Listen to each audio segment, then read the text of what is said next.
All right, let's go over messenger conversations. The how and the why. Messenger conversations are they're tricky. You don't want to get caught in this friend zone. You don't want to get caught as a salesman. You your goal on the messenger is to um, activate them, activate their buying sequence, get them into buying mode, and get them intentfully to get on a call with you. So I always work backwards. And I say, when I got them on the call, I want them to be thinking, um, he has something that's going to solve my problem. And I want to know what it is. And I have a problem that needs solving. So in order to do that, to get them in that frame of mind, then in your messenger conversations, you need to be, the last bit of the conversation needs to be great. So we've identified your problem, and you've already been informed through my trainings about how I can solve that. Okay. So let's book a call because you want them kind of asking, well, what's the price? What's my commitment? And those are all indications that they want to move forward. So when you get those, you can say, well, I don't know what it's going to cost. We're going to have to get you on a call and weed you out because it may or may not work for you. Everything I do is tailored, whether it is or not. Everything I do is tailored to you. I'm going to need to figure out what it's going to take to get you results. So I need to know more about your business, and I don't have time right now. If you're running a six-figure business, you do not have time to sit on Messenger all day long. Even though we have created that time and you have it, you don't want to be showing other people that you have that much time. The last thing you want to do is show them they're the most important thing in the world, so you're going to sit here for an hour or two and have a conversation with them. That's not what a six-figure agency person is going to do. The owner of a six-figure agency, it's not just going to take an hour out of his day to bullshit with you on Messenger, on Facebook, okay? So what you want to be doing is swaying away from that. You want to be having all of your conversations in a loop. Talk to one person, go to the next. Talk to one person, revive another one. Go talk to another person, come back around to those conversations, and naturally get into this really busy cycle of not being able to sit and answer 100% of somebody's questions right on the spot. Okay. If you are, then if you do find yourself a little bit of time and you really need to warm them up, get to the pain, dig into that pain to a point where now they feel like, oh, I need a solution, and then do what's called a lean out, hook and lean. Okay. Chat with them for no more than 5 minutes, get to that pain, dig the knife in. And as soon as they start going, oh yeah, that's the problem, lean out, go on to chat with somebody else for a bit. Okay. Let them wallow in that pain while on Messenger for a bit. Okay. Detach yourself from the sale. This is about playing a game with these fish that you're important. Get them to chase you. That's the goal of these messenger. So as soon as you get them a hook on that bait, lean out. So I start to call that the hook and lean. All right, let me show you this document here. So what are some things that you want to talk about? Let me show you this document. Here's the first thing. I will use lead magnet posts to get people. I will use lead magnet posts to get people into Messenger from my personal Facebook wall. So it's something that says, hey, I've got this great thing for you to get you started in this business. That's going to help you accomplish some kind of lead magnet. Doesn't have to be big. The goal here of your lead magnet posts, get people to reach out to you and say, hey, yes, I want whatever it is that you have. Okay, so if you want to get permissions, you want them to reach out to you, but at the same time, you want to get them to comment on the lead magnet post. So you say something like, hey, if you're interested, let me know. So then they'll pop up in your post and say, yeah, I'm interested. I love what you are. I'd like to get this. Okay, great. I'll send you something. Or if you don't know them and it's a group, can I send you something? So then you get their permission, you send them a direct message and you say, hey, I'm just reaching out from my post, send a picture or something so that they know, because people will forget and they'll block you if you just send links. That doesn't work. Remind them where you came from. Hey, I'm just reaching out from this. Get them chatting with you. Um, you requested this, right? And then they'll say, "Oh yeah, I requested it." Get Before you move on, get them to communicate with you over Messenger. Otherwise, your message will go to the spam folder. They need to go get it and get it out of there. So engage them in that conversation, and then say something like, "I've got a couple versions of this. I've got some additional training that might help you. Let me ask you some questions so I know exactly what to send you. Is that okay?" And they'll open up it and say, "Yep, that's totally fine.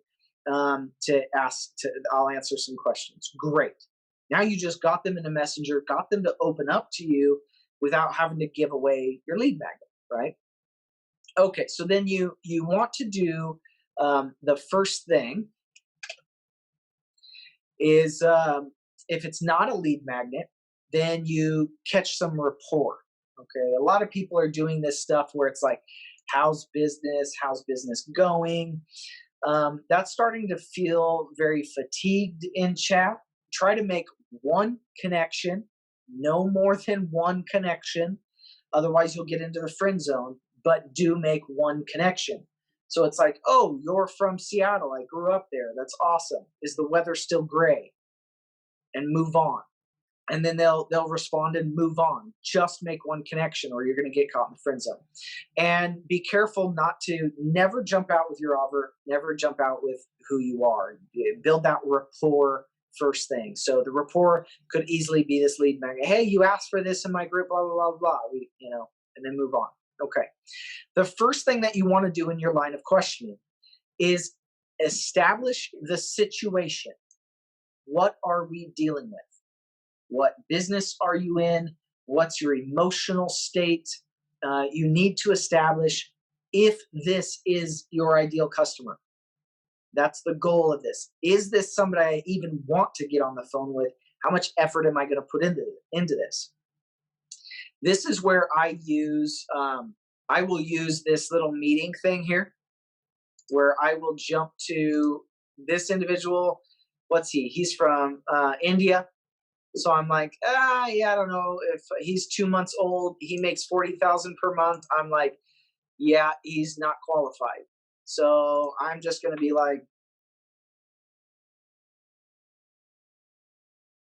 "Can't help you." And then I straight up just ignore him, get him off my wall. Okay, I don't want it filling up time and stuff like that. And then I move on. So I'm constantly using this little thing here, and it is what is this called? Genius Messenger. This guy reached out to me, and so just to build rapport with him, I jumped on his. Establish the situation. What are we dealing with? Is this somebody I want to continue having a conversation with? So qualify them immediately. That's step one. Okay. After the situation, then you go to problem and impact. This is important. Do not just stop at the problem. You want to continue to impact. So you can say something like, "How long is it taking you to find a new prospect?" And if they reach back and say, "Well, it takes me 2 months to find a new customer," then I respond and say, "Well, if your marketing and sales work together, it shouldn't take you any longer than 2 days." So I state the impact of their problem. And then I continue on with a kind of a leading question, a curiosity thing. Have you done your market research to iron out an effective marketing message yet? Okay. So for you, if you're doing relationships, this might be something where you do kind of a leading question to boost curiosity. So establish the situation. Great. Were you married? Were you divorced? Did you lose business? Did you go bankrupt? What's the situation that we're dealing with here? What do you do? Where are we at? And then they give you that, and then you move on to problem and say, um, maybe it's something as in, how long have you been dealing with this? Okay. And then they're going to say, well, I've been dealing with this for 6 months. You could respond with the impact of that and say, um, if you have your head in the right spot, it should really only take you a month to get over a terrible breakup or something. Have you joined a mastermind group with like minded guys yet? Or have you established your future goals yet so that you can get your head out of this? Right? So make sure that you not only do the problem and impact, but maybe throw some curiosity into what the solution would be leading out of that. And this is where they say, well, no, I haven't really done that. And if you have poked and prodded some pain a little bit, then you may get them to a point where they're ready to jump on a call with you. So look at this guy here. My conversations with him were incredibly short. Thanks for connecting. Thank you for accepting. I'm curious what motivated you to reach out. I always respond with this, hands down, all the time. Matter of fact, I don't even type it. I just go here. Like bam, thanks for connecting. Sure, my methods work, but it depends on some things. Let me see if I can help you. What do you do? So I'm just like, bam, right off the bat, pre-canned responses. What motivated you to reach out? If you have triggered pain, they'll dive right into it. Or if they are not suffering from pain and they want to, they're suffering from confusion or something else, then they'll just start spilling their guts on you. Okay, so he's saying he's reaching out because he was interested. Great. Now I want to know the situation. What do you do? Can I even help you? So then he dumps out blah blah blah. I'm like, great, huge demand for that. I give him one quick pat on the back, and then I go into a problem and kind of more of a problem. I'm trying to dig in. Where's the problem here? Sounds like you have your hands in a lot of things. What's the moneymaker, right? And this is a common problem that I see with people where they try a bunch of different things because nothing is making money. So that's why I'm going right for that pain. I already know what the answer is. I'm going right for that pain. Sounds like you have your hands in a lot of things. What's the moneymaker? Most of the time, they'll come back and say, well, I haven't been able to make money yet. Okay, this guy says affiliate, but I have a lot in mind, also membership site. And I'm like, I see that. And then I walked away from the conversation and let him sit there for a bit. Okay, because I just want to activate that and walk away. Sometimes I won't even let him know I'm walking away. And then I come back and say, is there something specific? Because now I want to dig in. Remember, there's the surface level business pain.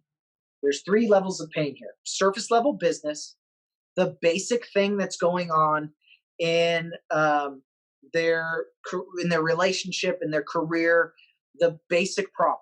That's the surface level pain. The second level deeper is financial pain. What is that business pain causing financially in your business? Is it restraining the finances in your business? Okay. For relationships, you've got obviously, well, I had a breakup or something. And so the next level pain is that it's preventing him from being effective in his job or being effective in his business or moving forward, right? The third and deepest level of pain is the personal financial pain that those things are causing on them. If you're not effective in your relationships, you're not going to be effective at work and it's going to hurt you financially. You're going to come back home and bust open a beer and drink, and now you're going to suffer financially at home as well. So you need to always take it that level, start with the surface level situation, right? And then dig in deeper. What's the specific thing? I'm trying to get, deep out of this guy. Where's his pain? Okay, so he goes into a bunch of stuff. I want to learn new strategies. Also, listen. because they will tell you. I don't know how many conversations I've gone back to where I'm like, damn, I was so focused on rolling out my pitch sequence, I didn't listen to the cues that they were giving to me, and I missed the boat on that one. I should have read better the cues that they gave me. So this guy's desire driven. He says he wants to learn new strategies. He wants to learn something else and something else. Can you, and etc. Please share. That's when I asked him what he's struggling with. He says yes with everything, with ads and funnels. Then he starts getting specific. Persuasion through videos, etc. So he doesn't even know what to say to his people. That's why nothing's working. Right? And so I still chat with people on the weekend, but do you see here how I've got him in the pain? And then I lean out and walk away. Can you please share some information? Yes, I have that bait, but it's the weekend. Let's set up a call this week. Bam. You see how quick that was? Look, I'm not saying anything. Yep, bam. I've got him on the hook. I'm constantly having him come to me. Now I can set up a call. Does that make sense? So going back here, agitate that pain. I'm going to give you this document. Agitate that pain. Get them coming to you, chasing your bait, and then lean out. So stop conversing with them once you've found that pain. Uncover it, poke it, uncover it, poke it, dig in, and then back off. And that's when you back off, that's what I call the hook and lean out. And so you can say stuff like, yes, I've dealt with that before. Okay. I can share, have some empathy with what you're doing. If you want to be successful and move forward, you're going to need to do something. Take action. If you'd like, I can help you do that thing. Just let me know if that interests you. And lean out, walk away. Don't respond. Don't even let him know you read it. Like as soon as you respond to this guy, like click on somebody else's message. Do not let Facebook indicate that you've read his message. Walk away. Right? So now that you've walked away, and I walk away after all of these, I'll continue to walk away. I'll get them into that. Hey, do you have, a quick chat? If I don't feel like I can get them right on a call, I'll just do, hey, well, if you got 5 minutes, I'll do a video with you over Messenger, jump on a call real quick, get them out of that, get them on the phone. That's the goal, right? I can give you a walkthrough of what our clients are doing in a similar space to hit your monthly revenue goal. Also, I might be able to send you some more in-depth training, right? And then I got nothing to pitch you if this is a quick call, because you don't. You're just training them to get on the phone with you. Do a quick call. Talk to them a little. Great. I'll send you over this lead magnet. You're nurturing. Okay. If they ever ask you, what do you charge? That's a fantastic indicator that they're ready for a meeting. That's where you want to get them. That is saying, I want to go to the next step. Never talk about your pricing unless you've already had a call with them and you're negotiating pricing. Move forward. Okay. Now, so what I say is stuff like, well, I don't know. What I do is custom. So we'd have to talk about it and draft up a proposal. I have to figure it out. We'll also pitch if it's a big business and I've got to train a whole team. And then I'm like, well, I'll do special sessions with you, and it's 10,000, right? Because I've got multiple people. So I don't know what the pricing is. Neither should you. Don't commit to anything. Don't say anything. Don't open your mouth. You don't even know if that's what you're going to be charging. You might get an influx of 20 people. You got to increase your prices because you can only work with so many. Don't give out your price. When they ask that, drop some information here to get them on a phone call. So that's why I say, we'd have to talk about it and draft up a proposal. And then I have a bribe where I say, I can build out your marketing plan if you need and get you a plan to move in the right direction. Okay? So I got lean out, walk away. When I say walk away, I mean at least a day. Walk away for 24 hours. You are a busy 6-figure business owner. You are busy helping people solve their problems. You don't have time to sit on Facebook chat. So walk away, let them chase you. And then if they say something back, well, what do we do? How do we go about that? I think the best way is just to jump on the phone. Just be straight. Go for the kill.